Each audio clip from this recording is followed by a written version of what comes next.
Des défendus consommateurs, 6e opus sur l'imposteur du 93 spécialiste de la victimisation sur les réseaux sociaux. Il y aura 2 parties, donc 2 shorts, dans cette affaire qui est assez longue. Un extrait, on se revoit juste après.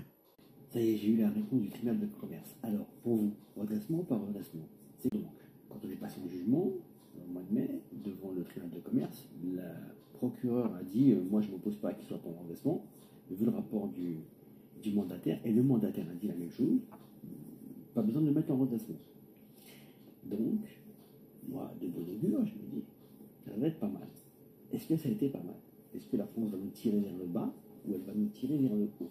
Est-ce que le juge va suivre le réquisitoire du procureur, qui a à la base demandé que je sois en redressement? Donc il y a eu un volte-face. Et surtout que la TVA me propose un échéancier à 15 000 €, moindre que ce que je devais proposer moi à 25 000, et qu'on n'a plus de dette, à part ces dettes-là. Alors, est-ce que je suis en redressement vraiment? Est-ce que j'ai passé le cap? Allez, dites-moi tout, faites-moi rêver. Bon, dans cette affaire, il s'agit de non-dits, de contre-vérités et de mensonges à tous les niveaux, fidèle à lui-même finalement. Et surtout à l'évidence d'une avocate commis d'office qui est totalement incompétente. C'est clairement ce qui ressort de cette histoire. Dans un premier temps, il sera rappelé à cet imposteur qui n'y connaît rien au métier de chef d'entreprise que dans le cadre d'une audience pour procédure collective devant le tribunal de commerce, il ne s'agit pas de procureur mais d'officier de ministère public, le fameux OMP. En effet, il s'agit de civil et non pas de procédure pénale. Hein. Bon, je dis ça, je dis rien. Hein.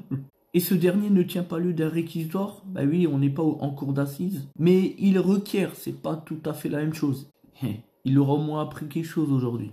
Putain, les conneries qu'il faut pas entendre quand même. En effet, le ministère public représente l'intérêt général, celui de la société, alors que le mandataire judiciaire, celui qui a été nommé justement par le tribunal de séance, lui représente les créanciers, puisqu'il s'agit ici d'une affaire de dette. Alors il y a quand même quelque chose qui m'interpelle dans son histoire qui n'est pas clair. Soit il ment dans la manière dont l'audience est effectivement déroulée, soit son avocate est encore plus incompétente que lui. Enfin, ce qui se ressemble, ça semble, hein, comme on dit.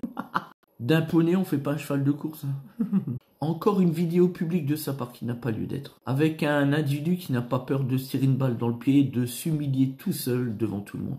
Et même devant sa propre communauté. Fallait oser quand même. Et il en est fier à 2 doigts de la catastrophe, de la liquidation. Et il en a encore le sourire aux lèvres. Ça me dépasse. Une fois encore, c'est la faute des autres, jamais la sienne, puisqu'il rejette la faute sur la justice. La justice fait toujours son travail et tire les entreprises vers le haut qui le méritent. Si effectivement le président du tribunal de commerce a décidé le redressement, c'est que les éléments du dossier vont en ce sens. Fin du débat.